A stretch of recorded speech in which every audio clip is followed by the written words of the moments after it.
Bien, como les decía, entonces el concepto de esperanza condicional es propiamente un concepto más amplio o en el sentido estadístico y relaciona dos conceptos muy importantes que normalmente nosotros los economistas asociamos a la econometría, ¿no? Uno que es, por un lado, causalidad y por otro lado que es que llamamos ceteris paribus, ¿no? Y que en realidad es como una especie de mantenido todo lo demás constante. Esos dos conceptos se relacionan significativamente a través de este concepto específico de esperanza condicional. La esperanza condicional, en general, tiene una forma muy simple, por decirlo de una manera. En este caso particular, nosotros siempre pensamos la esperanza condicional como una especie de ecuación que podría ser de esta forma, que puede tomar la forma de el valor esperado de una variable y, que normalmente decimos que la variable y es una variable dependiente o que está siendo explicada, respecto a otra variable x que normalmente es la explicativa o la que nos interesa normalmente, sobre la cual hacer un análisis de causalidad de x sobre y. Y otras variables c que le voy a llamar variables de control. Siempre pensamos de esta manera normalmente los problemas en econometría, ¿no? Entonces pensamos en y, una variable dependiente que es explicada en parte por x, que normalmente buscamos una especie de causalidad y una causalidad en un solo sentido. Es decir, siempre pensamos que la causalidad es de x, tiene algún grado de causalidad sobre y. Este tipo de causalidades nosotros los economistas lo asociamos más con un concepto teórico de cómo construimos los modelos empíricos y cómo construimos modelos teóricos respecto de relaciones que modelamos, ¿no? Entonces pensamos normalmente que, por ejemplo, que los precios pueden ser, bueno, que incrementos en precios pueden ser causantes de algún tipo de conducta en los consumidores, pero son modelaciones que tenemos nosotros en nuestra cabeza porque así pensamos los problemas en economía. Pero en estricto sentido el análisis de regresión es más amplio que eso. Y en realidad el concepto de causalidad es simplemente un concepto estadístico, es un concepto de correlación, ni que sea una correlación significativa. Entonces digamos que las bases son estas, ¿no? Entonces la causalidad se asocia más a un concepto de correlación. Ahora, también la variable y puede estar correlacionada con otras variables c, que son variables de control. Estas variables normalmente no nos interesa tanto identificar cómo es la causalidad, sino simplemente tratar de identificar cuándo estas variables pueden explicar algo de la variabilidad de y. Y son importantes por algunas razones que voy a explicar muy probablemente hacia el final de la clase hoy y si no, muy probablemente al principio de la siguiente. Bien, entonces, algunos ejemplos de cómo pensamos la esperanza condicional son los siguientes, ¿no? Por ejemplo, a veces pensamos que ecuaciones para explicar, por ejemplo, el salario de las personas, los pensamos en términos logarítmicos, ¿no? Y decimos que es el logaritmo, por ejemplo, del salario de una persona con el subíndice y, de un individuo y, es explicado en parte por un término constante más un término que está asociado, por ejemplo, a su grado de educación. Subíndice I también, más otro término que es una otra pendiente que está asociado a lo mejor a un término de experiencia, ¿no? Y también subíndice I. Entonces, si se dan cuenta, este tipo de ecuaciones en realidad son expresiones de una forma de pensar cómo es la esperanza condicional, porque estamos pensando en términos de que el valor esperado del logaritmo del salario es una expresión que puede ser lineal de este estilo. Entonces, a veces nos puede interesar cuál es el efecto de la educación sobre el logaritmo del salario, ¿no? Pero incorporamos experiencia como una variable de control, porque normalmente asociamos a que no solo la educación puede explicar el salario, ¿no? También hay otras variables que pueden explicar el salario, entre ellas puede ser experiencia, no sé, tal vez edad, y habrá que tener cuidado con edad porque a veces edad está muy correlacionado con el grado educativo y entonces a lo mejor para ciertos grupos de personas a lo mejor no es tan relevante, ¿no? A lo mejor sí lo relevante para grupos de personas que ya no están en edad para acudir a la escuela, al menos de escuela universitaria, pensando mayores de 24 años tal vez. Para ellos a lo mejor sí es relevante la edad, pero para el resto de personas más jóvenes no.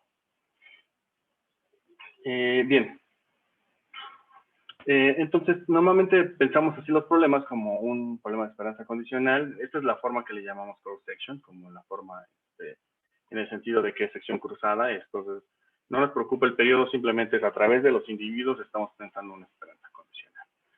También pensamos esperanzas condicionales cuando hablamos de, por ejemplo, series de tiempo, ¿no? Y en el caso de series de tiempo, podemos pensar ejemplos como el logaritmo natural del PIB, ¿no? Con el subíndice t, porque como es una serie de tiempo, entonces en realidad el subíndice que cambia es de t. Igual que dependa probablemente de una constante más una pendiente que explique, por ejemplo, el nivel de empleo, ¿no? Subíndice t más, no sé, beta 2, piense en otra variable, no sé, a lo mejor algún tipo de índice de producción industrial, ¿no? Entonces, la diferencia entre uno y otro es básicamente el subíndice. Ahora, en términos estadísticos, tiene implicaciones diferentes pensar uno como el caso, como el primer caso, y respecto del segundo. La implicación más importante probablemente es la información que existe, la correlación que existe entre las variables. Por ejemplo, el PIB en este momento está correlacionado con el PIB del periodo inmediato anterior, ¿no? Entonces, ese tipo de correlación, que se le denomina autocorrelación porque está dentro de la misma variable, es importante modelarla. Y entonces existen muchos problemas asociados con ese tipo de correlaciones y existen muchas técnicas para solucionarlo que se ven propiamente en un curso de serie de tiempo. En el caso de un modelo de sección cruzada, no existen ese tipo de problemas porque en realidad la correlación sí puede existir, pero es una correlación que da pie a otra rama de la econometría que puede ser más la econometría espacial, por ejemplo, que es que los individuos a lo mejor no están asociados, no están correlacionados por alguna variable que conozcamos como educación o experiencia, sino por una relación espacial. Es decir, por ejemplo, todos los grupos de personas que viven en la Ciudad de México tienen algún grado de correlación porque comparten algún tipo de condiciones que no comparten probablemente las personas que viven en Querétaro o que viven en en otros estados, ¿no? Bien, pero en general esa es como la idea de un concepto de esperanza condicional. Podemos fusionar estas dos expresiones de esperanza condicional y decir que hay un tercer caso, que es básicamente la fusión de los dos, que serían lo que se conoce como modelos panel, ¿no? Que simplemente es pensar que, por ejemplo, el salario de las personas lo queremos analizar para los individuos en un momento dado, ¿no? Entonces, esto será igual también un término constante, más probablemente un término dependiente, y su educación de los individuos, pero que también puede cambiar a lo largo del tiempo, ¿no? Y probablemente podríamos agregar también su experiencia, que también es individual, pero también puede cambiar a lo largo del tiempo. Entonces, digamos, son ejemplos de cómo pensamos normalmente las esperanzas condicionales. Ahora bien, antes de continuar a este tipo de casos siempre le asociamos los subíndices, ¿no? Subíndice I para los individuos, que va desde I igual a 1, 2, hasta N, y el subíndice T lo asociamos siempre al tiempo, ¿no? Que normalmente el tiempo lo pensamos igual, pensando que empieza en 1, el tiempo 2, así hasta un tiempo T mayúscula, ¿no? Bien, ahora, antes de formalizar un poquitito más el concepto de esperanza condicional, quiero meterle un poquitito de anotación bueno, voy a ir directamente a la formalización mejor y creo que eso es más sencillo. Vamos a formalizar un poquito el concepto de esperanza condicional. Permítanme colocar nada más una definición que necesito conversar con ustedes. ¿No? Un par de definiciones que necesito conversar con ustedes y que probablemente van a ayudarnos a entender mejor este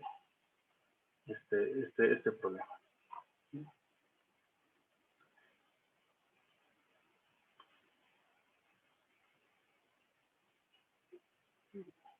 Entonces, permítanme colocarlo aquí. La primera definición que quiero conversar con ustedes es esta, que es básicamente una definición de esperanza condicional muy sencilla. Entonces, yo voy a decir que una variable aleatoria y a la cual nos vamos a referir como una variable explicada o variable dependiente, y digamos un vector de variables x1, x2 hasta xk, ¿no? En este momento les voy a quitar el subíndice ahí solamente por simplicidad de la explicación. Entonces, es un vector aleatorio, entonces vamos a decir que de dimensión k por 1, entonces tengo k elementos y solo es un vector fila. Entonces, voy a asumir por un momento que el valor esperado de y, o sea, el valor incondicional de y es finito, es decir, es un valor que se puede expresar en términos de un real. Entonces, yo voy a decir que existe una función mu que va desde r k más 1, en dimensión k más 1, porque es tanto la dimensión de x como la dimensión de y, entonces eso es k más 1, hacia los reales. De tal manera que el valor esperado va a ser, el valor esperado de y, condicional en x1, x2, xk, va a ser igual a una función mu, que solo va a depender de las variables x, ¿no? Entonces, una de las cosas que tengo aquí a priori relacionado es un concepto de función de densidad conjunta. Entonces, estoy pensando siempre que en estos casos hay una función de densidad conjunta que existe en la cual conviven y, x1, x2 hasta xk. Entonces, siempre existe esa posibilidad de esa función. Ese es uno de los principales observaciones que haría a este respecto, ¿no? Voy a tratar de generalizar un poquitito más esta definición con lo siguiente, simplemente para extender un poquitito más la idea. Entonces, la idea la quiero extender de esta manera, ¿no? Entonces, déjenme hacer. Entonces, ahora bien, voy a formalizar entonces un poquitito más mi concepto de esperanza condicional. Entonces, voy a primero decir que existe una función de densidad conjunta, ¿no? De x1, xk y y. Entonces, esta función de densidad conjunta es de dimensión k más 1, es multivariada, y entonces voy a asumir que la función de densidad condicional de y, dado x1 hasta xk, resulta de evaluar la siguiente integral, ¿no? Entonces, este es el concepto de esperanza condicional en este sentido. Entonces, primero pensamos que existe una función de densidad conjunta, entonces vamos a encontrar quién es el valor esperado de y, dado que observamos que x1 y x2 hasta xk se han realizado. Entonces, aquí es donde entra el concepto de ceteris paribus, o dado que todo lo demás permanece constante, ¿no? Entonces, dado que todo lo demás permanece constante, dígase x1 hasta xk, y dado que hemos observado esos valores, entonces, ¿cuál es la esperanza o cuál es el valor esperado de y? ¿Cuál es el comportamiento de esa expresión? Bien, entonces, ¿cómo lo construimos?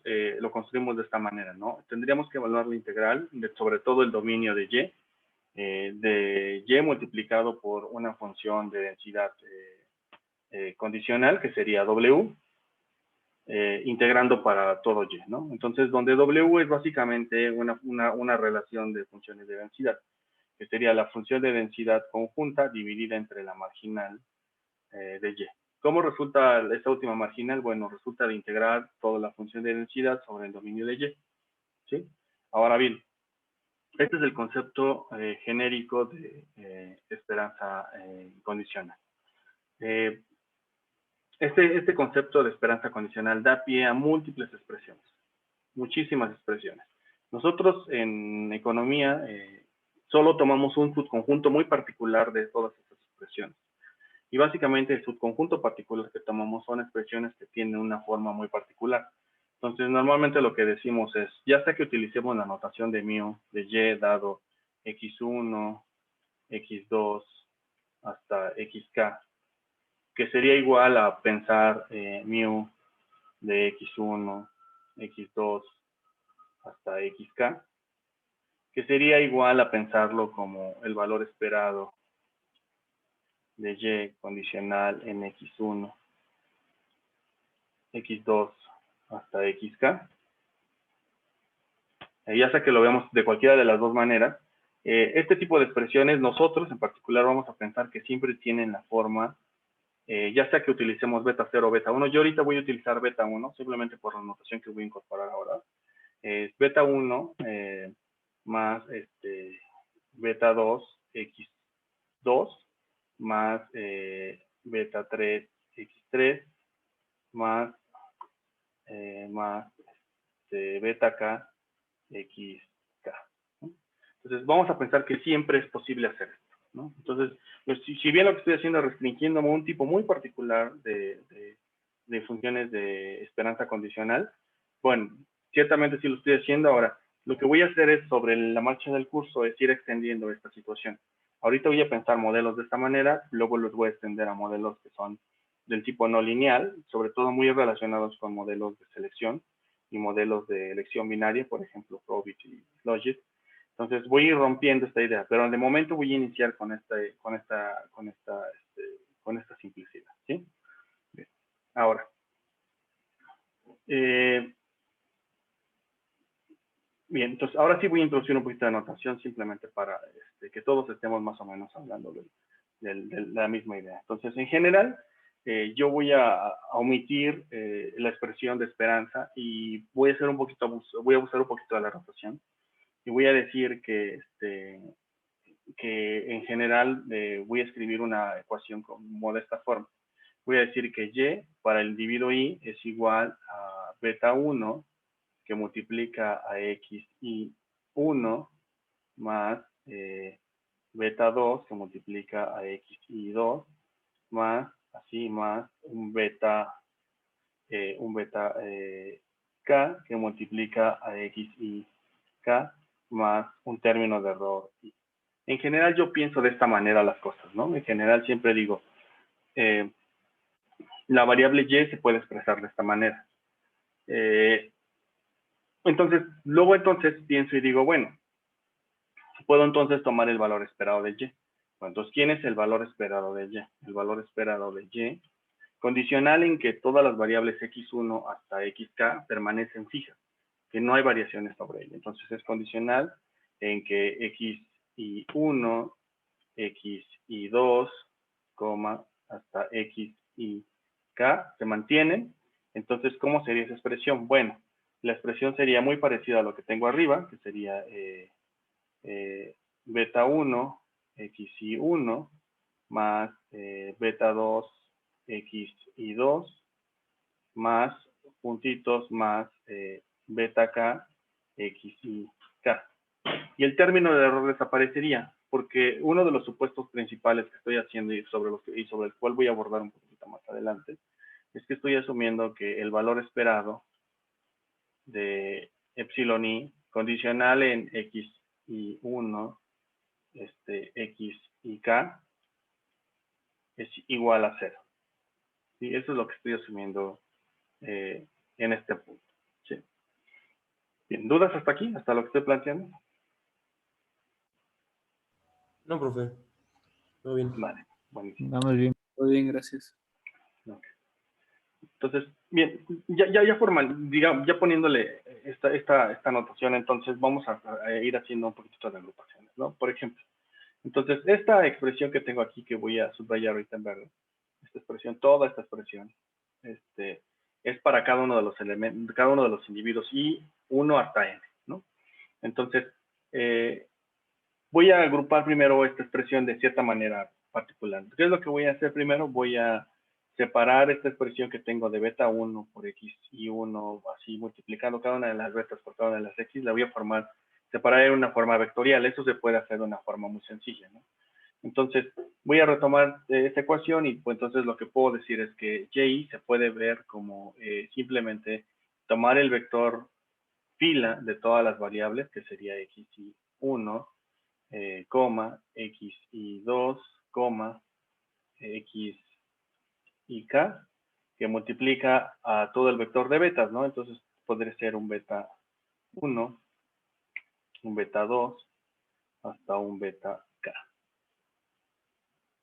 más un término de error, ¿sí?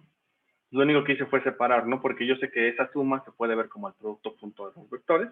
Entonces, los dos vectores son estos, ¿no? Entonces, esto es para cada uno de los individuos.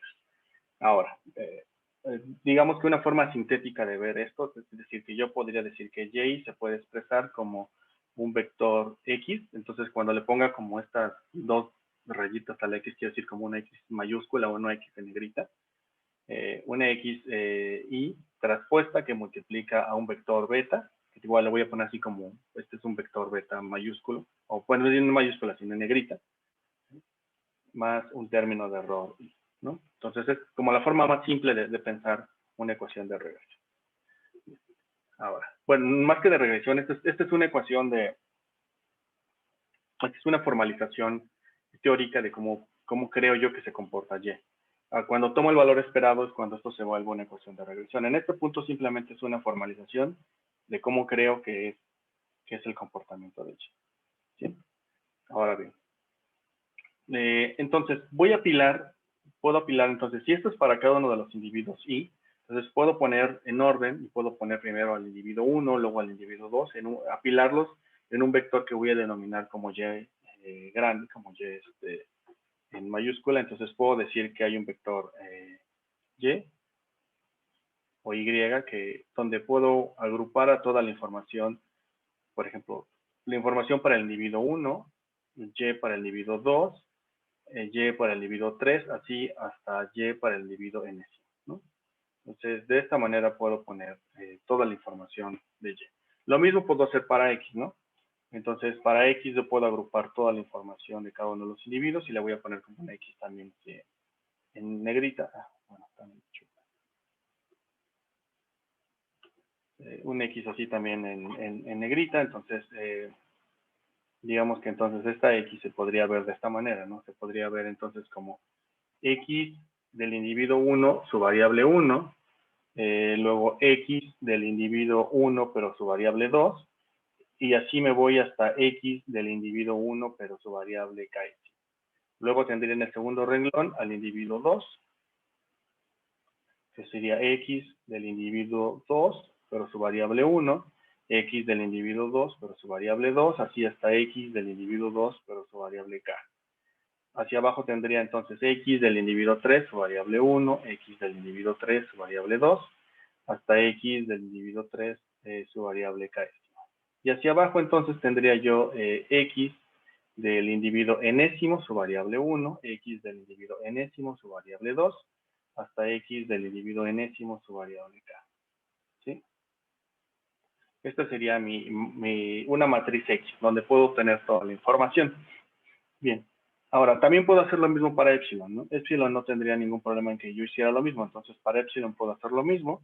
Entonces, para epsilon, y voy a denominar como un epsilon también como negrita. Entonces, voy a ponerlo como un epsilon para el individuo 1, un epsilon para el individuo 2, un epsilon para el individuo 3, así me voy hasta un epsilon para el individuo enésimo. Entonces, dicho de esa manera, entonces puedo resumir todo mi problema de ecuación lineal de esta manera. Puedo decir que en general todas las variables y todos los individuos cumplen con esta expresión. Esta es mi modelación teórica, ¿no? Que es Y es igual a una matriz X por un vector beta más un término de error. ¿Sí? En general así lo voy a pensar. Ahora bien, algunas de las sutilezas que tiene esto es que si asumo que en mi ecuación lineal tiene un término constante, es decir, que cada uno de los individuos tiene una expresión de esta manera, y ahí es igual a beta 1, voy a pensar que beta 1 es el término constante, más beta 2 de x y 2 más puntitos beta k de x y k más un epsilon i. Entonces, si yo pienso que esto es así, entonces mi matriz X se modifica un poco, ¿no? Mi matriz X se vería de la siguiente manera. Mi matriz X se vería con una entrada de puros unos en la primera columna, porque sería toda la información de la variable 1 para todos los individuos. Entonces, aquí en la primera fila tendría puros unos hasta el último, y empezaría entonces a aparecer información a partir de la segunda columna, ¿no? Entonces, la segunda columna sería la información para el individuo 1 de su variable 2, así hasta la información del individuo 1, su variable, késimo. Luego tendría para el individuo 2 su variable 2, hasta el individuo 2 su variable késima, individuo 3, variable 2, hasta individuo 3, variable késima, y hacia abajo tendría individuo enésimo, variable 2, individuo enésimo, variable k.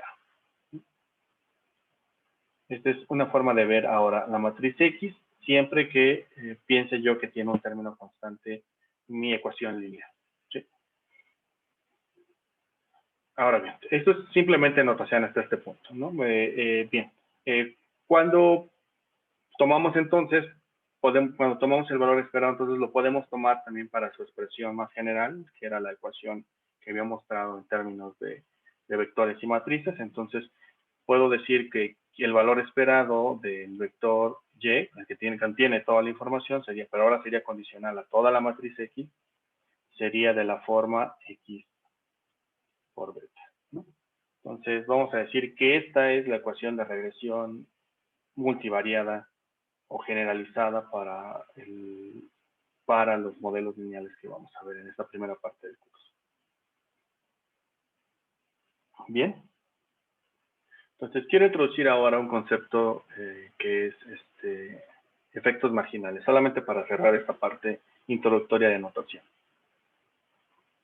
El concepto de efectos marginales es importante porque es la manera en que podemos evaluar el grado de causalidad que existe entre las variables, ¿no? Normalmente nosotros, como dije al inicio de la clase, nos preguntamos por dos cosas, ¿no? Uno, si es que existe causalidad entre una variable X y una variable Y, y que la causalidad suponemos que la causalidad es en un solo sentido, es decir, que X causa Y no a la inversa, porque si no generaría unos problemas que más adelante voy a conversar, si no fuera el caso. Y otra cosa que nos preguntamos normalmente es si es posible que todo lo demás pueda permanecer constante y cómo se debería ver la ecuación cuando todo lo demás permanece constante. Es la misma idea, entonces, a este concepto lo voy a llamar entonces efectos marginales.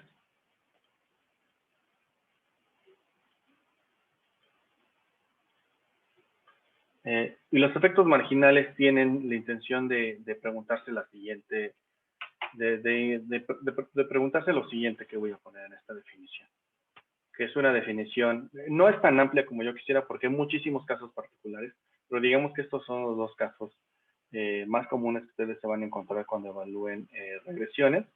Entonces, en ese sentido, quiero ponerles esta definición, ¿no?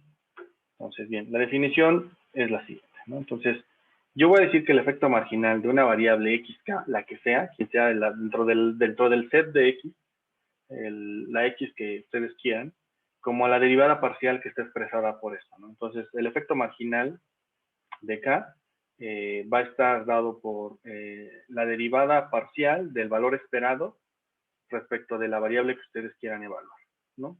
Eso es muy, muy, muy próximo a lo que nosotros conocemos como diferencia, ¿no? Que es la variación del valor esperado respecto de variaciones en la variable xk, ¿no? Entonces, este es el concepto más general. Ahora bien, ¿qué pasa?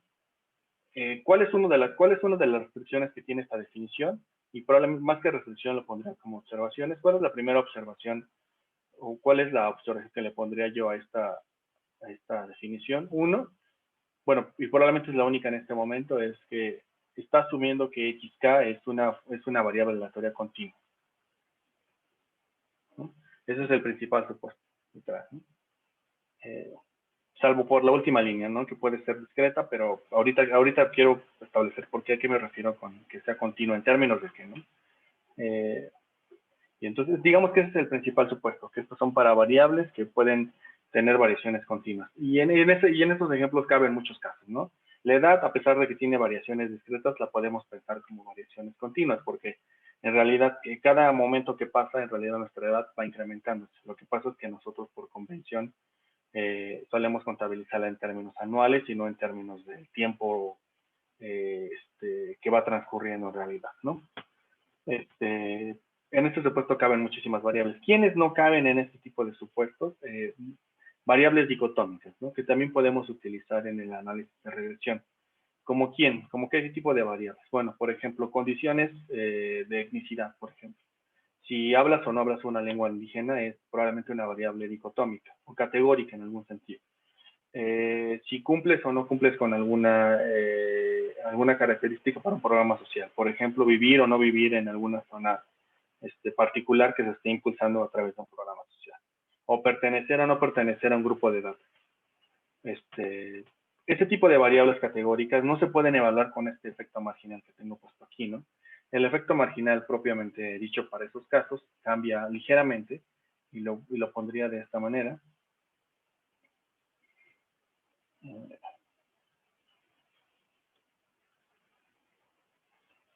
Lo pondría de esta manera. Entonces, mi efecto marginal ahora en este caso sería de esta. Sería con esta expresión, ¿no? Entonces, yo voy a decir que el efecto marginal de una variable dicotómica, entonces, simplemente por poner un ejemplo que toma valores 0 y 1, en este punto solamente me interesan esos. Más adelante podemos incrementarlo, ¿no? Variables categóricas que pueden tomar valores de más categorías,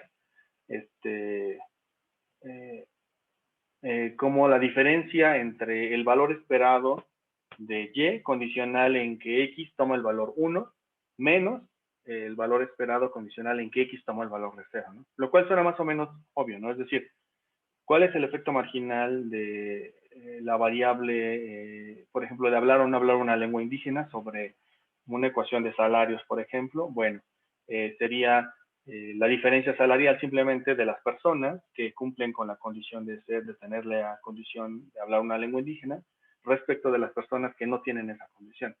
Ese es el efecto marginal, ¿no? De esa variable. Entonces, más o menos es intuitivo este caso, ¿no?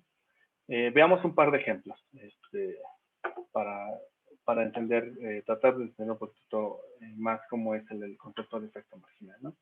Entonces, yo voy a empezar en un caso muy particular, ¿no? Entonces, muchas veces las ecuaciones de regresión pueden tener una forma como la que voy a poner a continuación, ¿no? Entonces, piensen que tienen una ecuación de regresión que su valor esperado cumple con esta característica, que voy a eliminar el subíndice y simplemente por simplicidad, ¿no?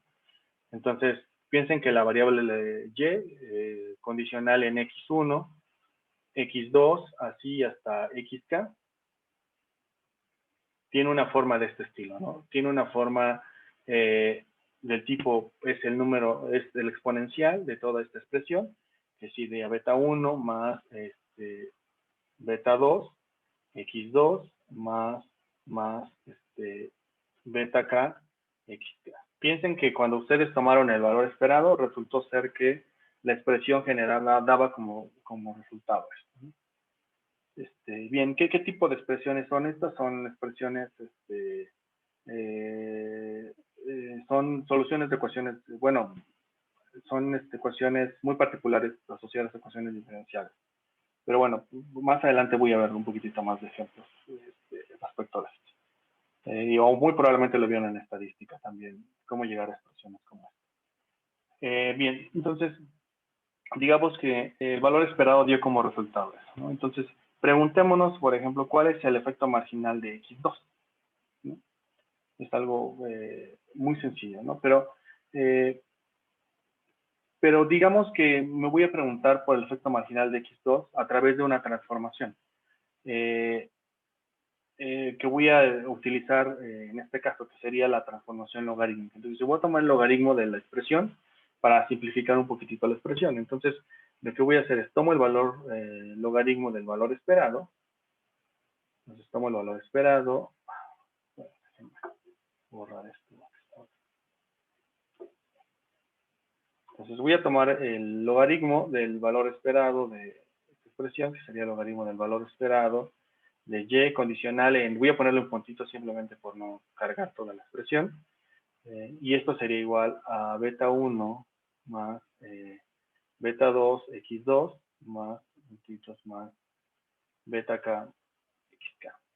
Y entonces me voy a preguntar ahora sí por quién es la derivada del logaritmo natural del valor esperado de y condicional en todas las variables respecto de x2, ¿no?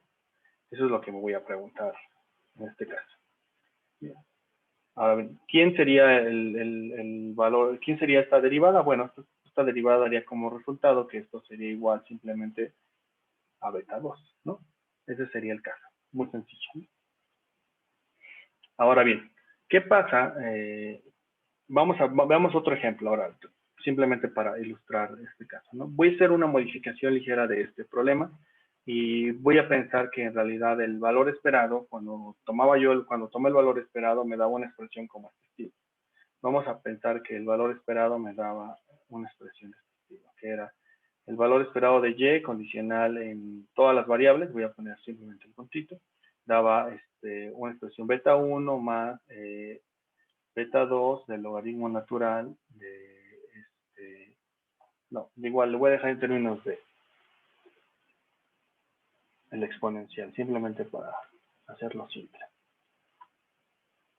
Igual lo voy a dejar en términos de e elevado a la beta 1 más beta 2 del logaritmo natural de x2 más beta acá del logaritmo natural de x. Igual voy a tomar el logaritmo y entonces me quedaría una expresión de este estilo. Entonces lo que tengo es el logaritmo natural del valor esperado de y condicional en todas las variables es igual a beta 1 más beta 2 del logaritmo natural de x2 más puntitos más beta k del logaritmo natural de xk. ¿Qué pasa entonces si ahora lo que tengo es la derivada? Si tomo entonces el efecto marginal, entonces sería ¿cuál es la derivada del logaritmo natural del valor esperado de y condicional en todos los puntitos respecto de x2, que es la que me estaba interesando hace un momento? ¿Quién es esta expresión? Bien. ¿A qué sería igual eso? Beta 2 sobre Beta X, ¿no? 2 entre xn. Sí tienes razón, perdón, pero voy a hacer una pequeña ajuste. Es que el que me interesa es este. Es que esto ya lo resolví arriba, perdón. Quiero hacer un ajuste, pero yo me equivoqué. En realidad quiero que sea respecto del logaritmo natural de x2. Ah, beta 2. Es beta 2, ¿no? Muy sencillo, ¿no? Tal cual, ¿no? Ahora bien, si se dan cuenta de este lado, de la expresión, del lado izquierdo de la expresión, lo que tengo es una diferencial, ¿no? Puedo desarrollar un poquitito la diferencial, de la ecuación diferencial. Si se dan cuenta, esta es en realidad una ecuación diferencial. ¿Cómo? Y lo podemos acomodar de esta manera. Entonces, vamos a, entonces, ¿cómo puedo reexpresar esta diferencial? Bueno, la diferencial del logaritmo natural del valor esperado se puede ver como 1 sobre el valor esperado de y condicional en x, que multiplica a la derivada de ¿quién? Del valor esperado de y condicional en todas las demás variables. ¿Sí? Simplemente reexpresé la parte de arriba de la fracción. ¿Sí? Lo que puedo hacer entonces es también lo mismo para la parte de abajo. Entonces esto me quedaría como 1 sobre x2 por la derivada de x2. Y esto sigue siendo igual a beta 2. ¿Sí? Voy a reacomodar esta expresión y voy a poner ahora beta 2 de este lado del signo igual. Cuando la reacomodo, entonces me queda que beta 2 es igual entonces a la derivada parcial del valor esperado de y condicional en esto respecto del valor esperado de y condicional en todas las variables. Todo esto dividido entre la parcial de x2 respecto de x2. ¿Y esto a qué se parece? La elasticidad, ¿no? Sí, esto es una elasticidad, ¿no?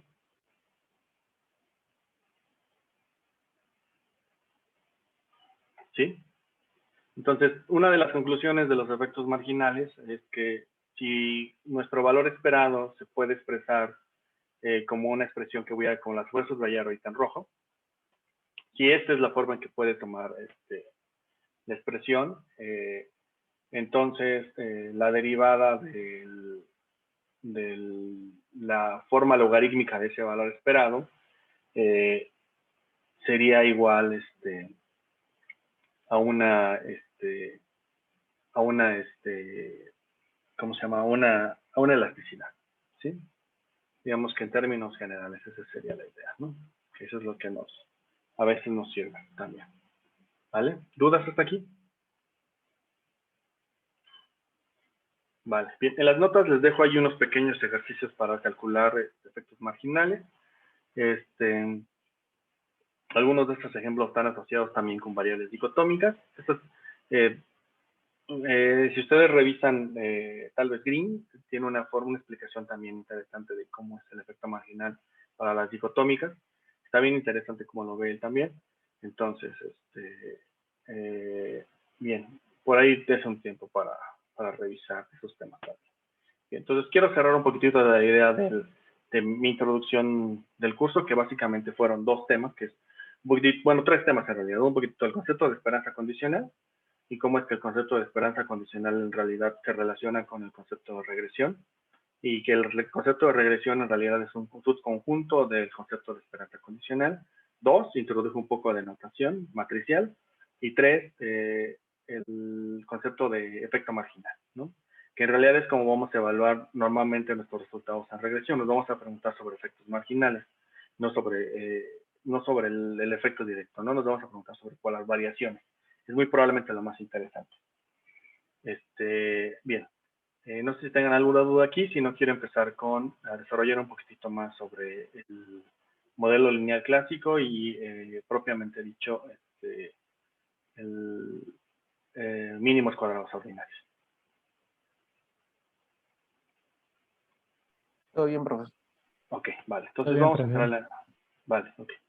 Perfecto. Entonces, vamos a entrarle a mínimos cuadrados ordinarios, ¿no? Entonces, mínimos cuadrados ordinarios. Entonces, si recordamos un poquitito lo que yo dije cuando estaba estableciendo un poco de notación, lo que hice fue decir que en general yo puedo llegar a una expresión del tipo y es igual a x por beta más un término de error, ¿no? Y esta es mi forma lineal de pensar el problema, ¿no? La variable y depende de un conjunto de variables x más un término de error.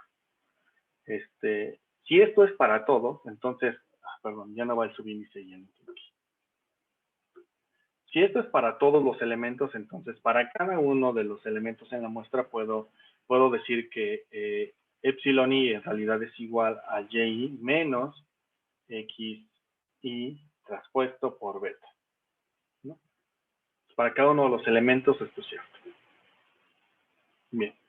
Ahora, vamos a suponer que tengo un estimador de beta que voy a denominar como beta gorrito.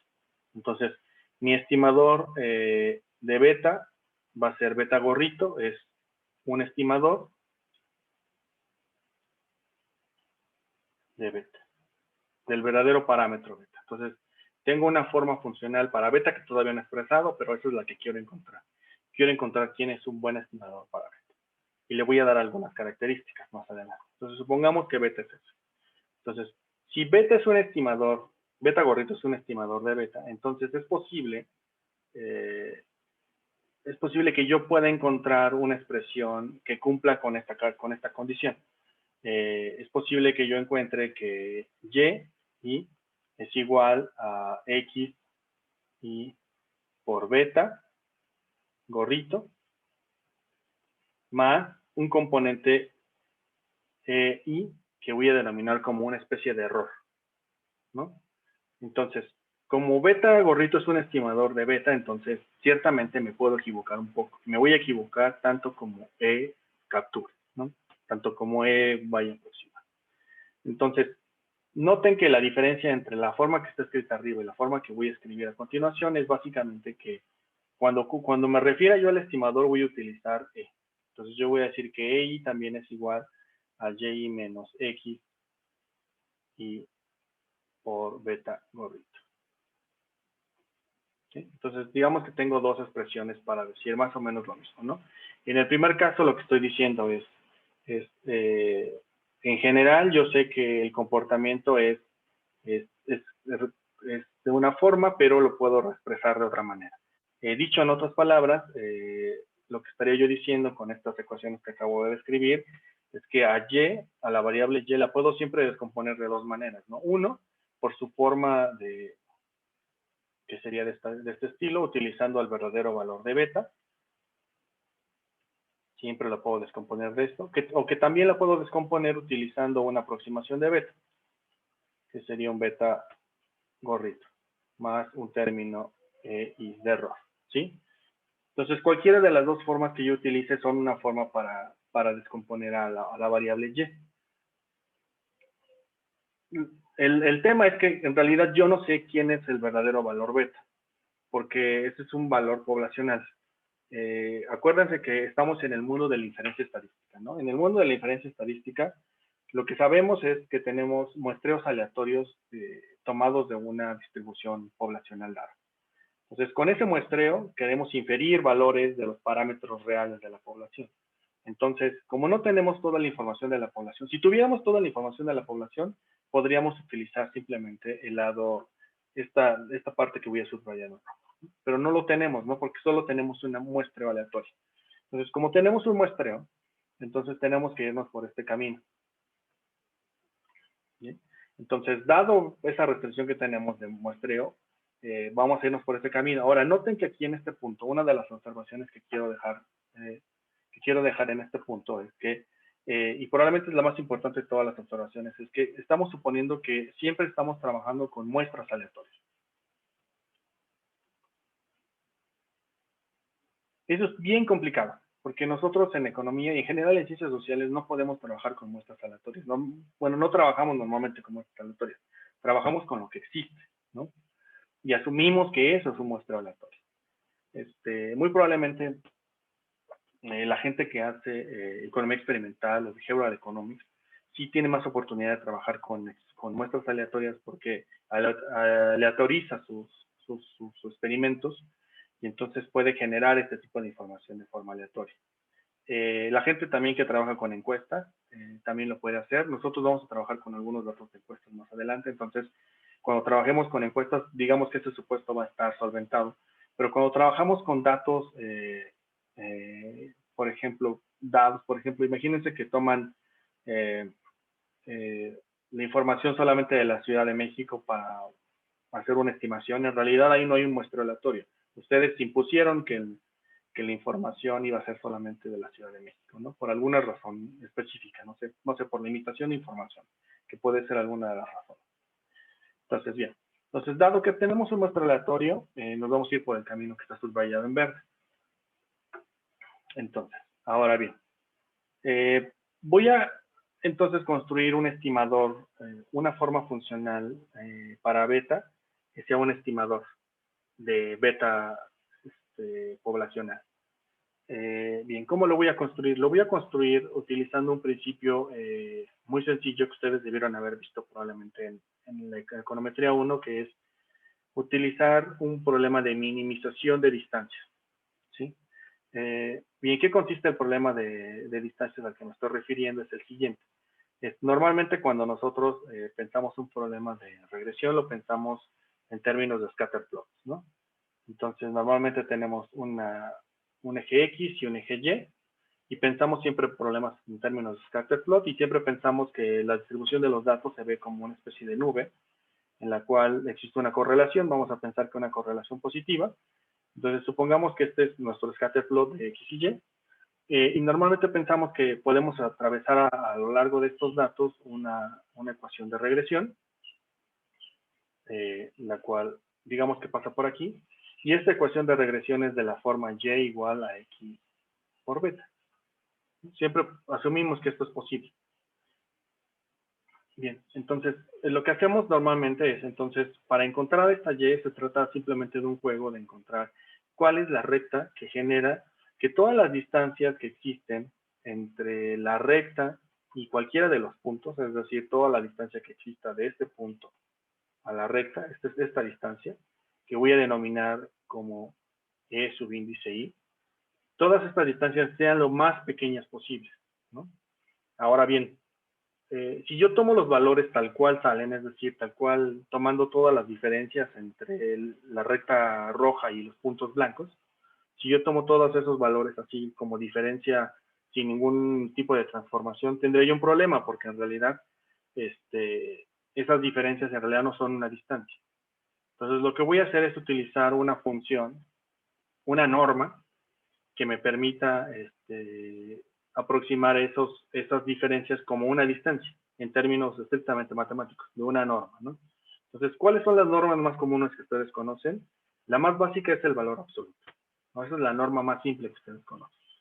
La segunda norma más común que ustedes conocen es la diferencia y elevarlo al cuadrado, porque eso garantiza siempre valores positivos, ¿no? Entonces, yo voy a utilizar esa segunda opción.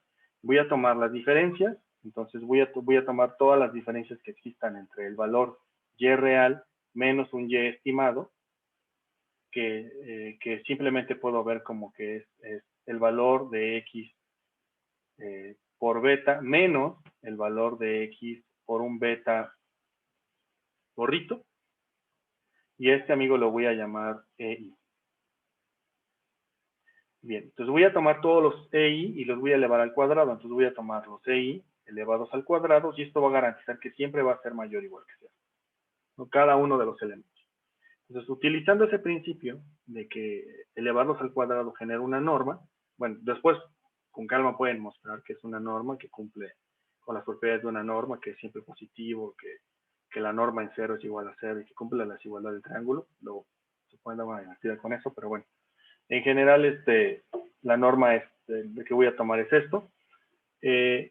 Y bien, dicho eso, entonces, lo que voy a hacer es construir una función que me permita acumular todas las distancias y voy a proponer entonces que el estimador beta asociado sea aquel que garantiza que las distancias sean lo más pequeñas posibles, ¿no? Entonces, la función que voy a utilizar para acumular las distancias es una función de suma convencional. Entonces voy a tomar la suma desde igual a 1 hasta n de todas las distancias individuales, que se puede ver como la suma desde igual a 1 hasta n de y menos x y por beta al cuadrado. ¿Sí? Entonces, lo que estoy diciendo es cuál es el verdadero valor de y menos el valor de y que me estoy aproximando. Entonces le voy a poner aquí un gorrito. Es decir, estoy aproximando y, lo estoy aproximando con un valor aproximado, y lo voy a restar y entonces voy a elevar al cuadrado. Ahora bien, a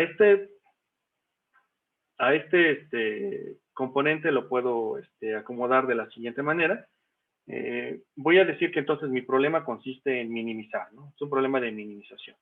Entonces voy a minimizar una función que voy a denominar, bueno, minimizar para todos los valores de beta.